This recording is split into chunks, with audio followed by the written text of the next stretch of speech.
Hello friends, welcome back to my channel. అందరూ ఎలా ఉన్నారు? అందరూ బాగున్నారా? నేనైతే చాలా బాగున్నాను. మీ అందరూ కూడా బాగుండాలని దేవుని కోరుకుంటున్నానండి.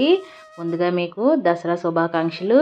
దసరాలో 5వ రోజు అమ్మవారి విజయవాడ అలంకారం మహాచండి, శ్రీశైలం భ్రమరాంబిక అమ్మవారి అవతారం, స్కందాదేవి అవతారం అండి. మనం ఈ 5వ రోజు మనం అమ్మవారికి ఇలా దద్దోజనం అయితే నివేదించుకోవాలండి. ఈ రోజు అయితే నైవేద్యం, 5వ రోజు నైవేద్యం దద్దోజనం. ఈ దద్దోజనం ఎలా చేసుకోవాలో చాలా ఈజీ ప్రాసెస్లో నేనైతే చూపిస్తున్నాను. లేట్ చేయకుండా ప్రాసెస్ అయితే చూసేద్దామా. మరి నేనైతే కుక్కర్లోనే ఉడికించుకుంటున్నానండి రైస్. ఇలా ఒక 1 గ్లాస్ అయితే రైస్ తీసుకొని నేను ఈ రైస్ అంతా వాడుకోనండి. ఇది నేను పులిహోర కోసం కూడా అన్నట్టు కొంచెం ఎక్కువగానే రైస్ అయితే ప్రిపేర్ చేసుకుంటున్నాను. చూసారు కదా, ఇలా నార్మల్ రైసే తీసుకున్నాను నేను.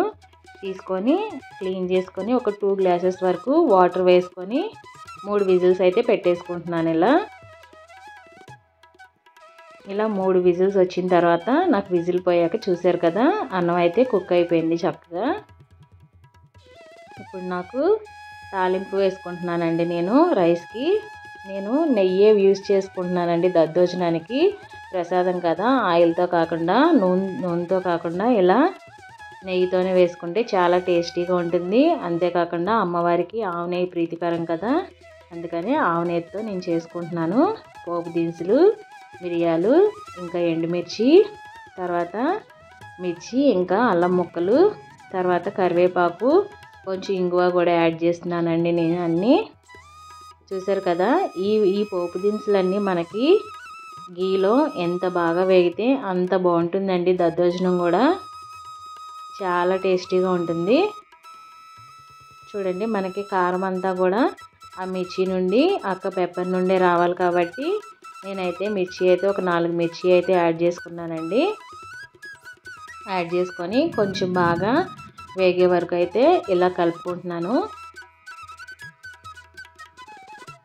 ఇలా మనం గీలో ఈ దినుసులన్నీ వేయించుకోవడం వల్ల చాలా టేస్టీగా ఉంటుందండి దద్దోజనం కూడా. అస్సలు ఆయిల్ యూజ్ చేయకుండా గీతోనే చేసుకోండి. నేనైతే ఇలా కొంచెం క్వాంటిటీ రైస్ అయితే తీసుకొని దానిలోకి అయితే సాల్ట్ వేసుకుంటున్నానండి. సాల్ట్ వేసుకొని నేను ముందు రోజే పెరుగు కూడా తోడు పెట్టుకొని రెడీగా పెట్టుకున్నాను. పెరుగు కూడా చిక్కటి పెరుగు, పాలు కూడా చిక్కటి పాలు యూజ్ చేసుకుంటున్నాను నేను. పుల్లటి పెరుగు అయితే అస్సలు యూజ్ చేయొద్దు. పుల్లటి పెరుగు అయితే అస్సలు టేస్టీగా ఉండదండి దద్దోజనం. ఇప్పుడు నేను పెరుగు కూడా యాడ్ చేసుకుంటున్నాను. చూసారు కదా, ఇలా పాలును పెరుగు మనం యాడ్ చేసుకోవడం వల్ల చాలా టేస్టీగా ఉంటుంది దద్దోజనం కూడా. చాలా గట్టిగా అయితే చేసుకోవద్దు, పలచగానే కలుపుకోండి. ఇంకా అది ఉండే కొద్దీ ఇంకా గట్టిపడిపోతుంది. అందుకని కొంచెం ఇలా అయితే కలుపుకోండి పలచగానే, చాలా టేస్టీగా ఉంటుంది ఇలా అయితేనే. ఇప్పుడు నేను పోపులోకి దద్దోజనం అయితే ట్రాన్స్ఫర్ చేసేసుకున్నాను. అంతేనండి, ఎంతో టేస్టీగా ఉండే అమ్మవారి ప్రసాదం అయితే రెడీ అయిపోయింది కదా. ఇలా మీరు కూడా ఒకసారి చేసుకొని ఆ అమ్మవారికి అయితే నివేదించుకోండి.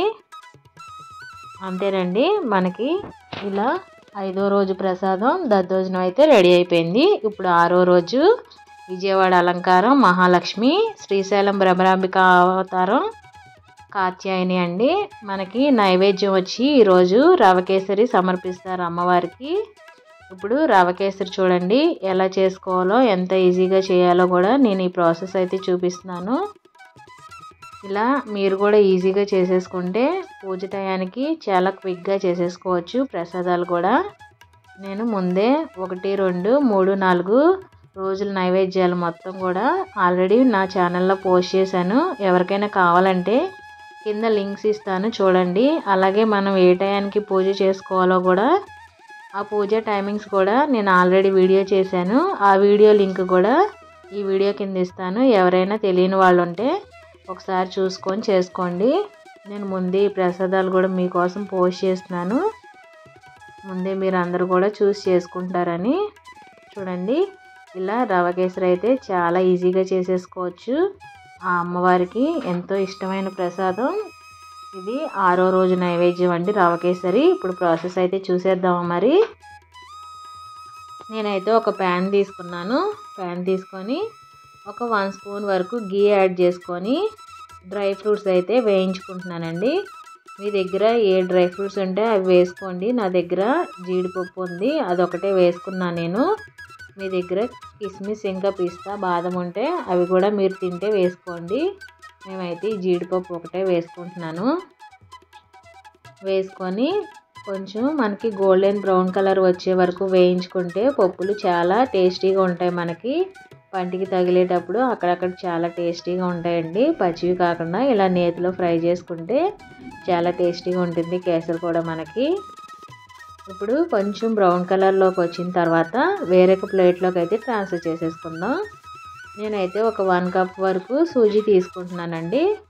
దీన్ని సూజీ అంటారు, ఉప్మా రవ్వ అంటారు, బొంబాయి రవ్వ అంటారు కదా. ఈ బొంబాయి రవ్వని నేను తీసుకొని ఇలా నేతిలోనే ఫ్రై చేసుకుంటున్నాను. ఇలా మనం ముందే ఫ్రై చేసుకోవడం వల్ల చక్కగా ఫ్లేవర్స్ అన్నీ బాగా పడతాయండి రవ్వకు కూడా. ఈ ప్రాసెస్ అంతా కూడా మనం లో ఫ్లేమ్లోనే చేసుకోవాలి. హైలో పెట్టామంటే కనుక రవ్వ మొత్తం మాడిపోతుంది, మనకి కేసరి కూడా బాగోదు. అందుకనే మీరు ఇలా లో ఫ్లేమ్లోనే చేసుకోండి, అప్పుడు చాలా టేస్టీగా ఉంటుంది. నేను ఇలాచీ పొడి కూడా ఇప్పుడే యాడ్ చేసుకుంటున్నాను రవ్వలో. అందరు మామూలుగా అయితే మనం లాస్ట్లో యాడ్ చేసుకుంటాం కదా, కానీ ఇలా రవ్వ కేసరి చేసేటప్పుడు ఈ స్టేజ్లోనే మనం యాడ్ చేసుకుంటే ఫ్లేవర్స్ అన్నీ చక్కగా పడతాయండి రవ్వకి. అందుకని నేను ఇప్పుడే యాడ్ చేసుకుంటున్నాను. ఇలాచీ పౌడర్ కూడా నేను షుగర్ వేసుకొని ఇలాచీ పొడి కొట్టుకొని ముందే ఉంచుకున్నాను. ఆ పౌడర్ అయితే వేసుకొని ఇలా కలుపుకుంటున్నాను. ఇప్పుడు హాట్ వాటర్ అయితే నేను వేడి చేసుకుంటున్నానండి. ఇప్పుడు మనకి 1 కప్పు రవ్వకి 3 కప్పులు వాటర్ అయితే పోసుకొని హాట్ వాటర్ బాయిల్ చేసి పక్కన పెట్టేసుకోవాలి. హాట్ వాటర్ వేసుకోవాలండి మనం దీనికి. మనం చల్లని వాటర్ కనుక వేసుకున్నామంటే కనుక ఇంకా మనకి రవ్వ అయితే ఉడకడానికి చాలా టైం పట్టేస్తుంది. అందుకనే ముందుగా ఇలాగా బాయిల్ చేసి పెట్టుకుంటే చాలా తొందరగా క్విక్గా మనకైతే రెడీ అయిపోతుంది మనకి. మనం ఇలా హాట్ వాటర్ పోసుకున్న తర్వాత కలుపుకుంటూనే ఉండాలండి, లేదంటే ఉండలు కట్టేస్తుంది మొత్తం రవ్వ అంతా. చూసారు కదా, కలుపుతూనే ఉండాలి. హాట్ వాటర్ పోసుకున్న తర్వాత మీరు చల్లని వాటర్ కాకుండా హాట్ వాటరే పోసుకోండి. నేనైతే ఫుడ్ కలర్ కూడా వేసుకుంటున్నానండి. ఇది ఫుడ్ కలర్ ఆప్షనల్, మీకు కావాలంటే వేసుకోండి, లేకపోతే స్కిప్ చేసేసుకోవచ్చు.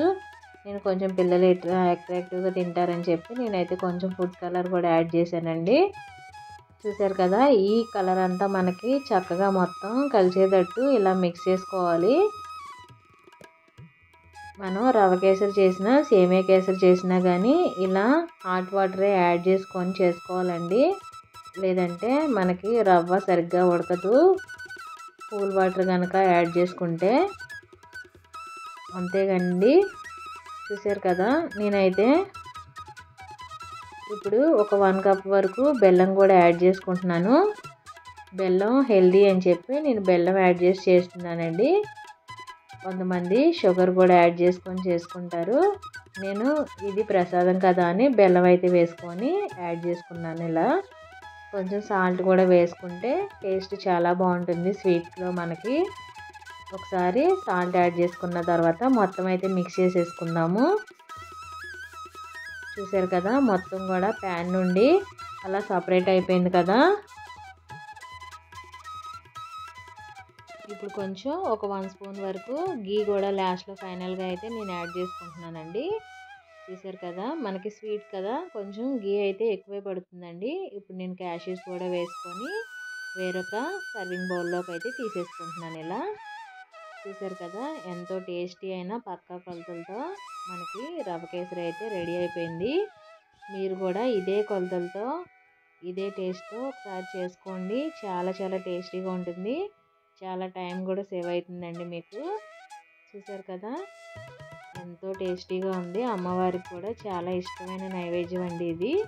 మీరు కూడా ఇలా త్వరగా చేసేసుకొని ఆ అమ్మవారికి ఇలా సమర్పించుకొని పూజ కూడా తొందరగా చేసేసుకోండి. మీకు నేను ఆల్రెడీ మిగతా 5 రోజుల నైవేద్యాలు కూడా ఆల్రెడీ నా ఛానల్లో పోస్ట్ చేశాను. ఆ వీడియో లింకులు కూడా నేను కింద ఈ వీడియో కింద అయితే ఇస్తున్నానండి. ఒకసారి ఎవరైనా కావాలంటే చూడండి. పూజ టైమింగ్స్ కూడా ఇస్తున్నాను. మీ అందరికీ ఈ వీడియో నచ్చిందని అనుకుంటున్నాను. అంతేకాకుండా మీ అందరికీ దసరా శుభాకాంక్షలు అండి. వీడియో నచ్చితే ప్లీజ్ లైక్ షేర్ సబ్స్క్రైబ్.